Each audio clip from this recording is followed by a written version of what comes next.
Introducing Tommy Custody Vision. God was the Tommy Custody Vision. Vision.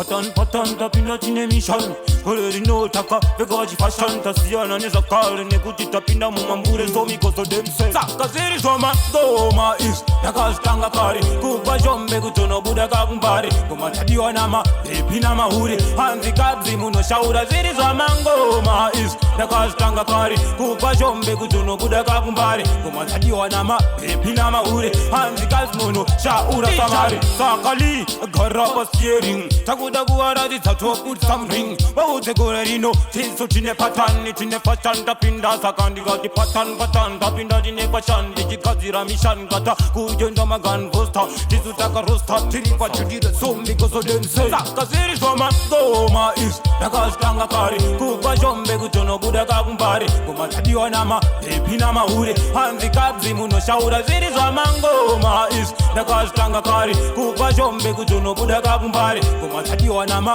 baby nama hure hanzi kabzi muno shaura samari no pinda tichingo laita tifaita batipe kuti tichavaraita mangoma iwo vachiraita ini andimbonyora domoshane kuti ni andimbonyora inandimbobata bilo atipire vonza kana iye jilo kubatal mangoma niningine gumirwa kana kungomerwa mkosodense sakaziri soma goma is nakastanga kari kupa jombe kutono buda kakumbari kuma tadiwa nama baby nama hure hanzi kabzi muno shaura ziri soma goma is nakastanga kari kupa jombe kutono buda kakumbari kuma tadiwa nama baby nama hure hanzi kabzi muno shaura samari sakali garapa steering takuda guaradi tato put some ring baute gorerino tiso chine patani chine fashion tapinda sakandi gati patan tapinda chine fashion dijikazira mission gata kujenda magan posta disutaka rosta tiripa chudira sombi koso dense sakaziri soma goma is nakastanga kari kupa jombe kutono buda kakumbari kuma tadiwa nama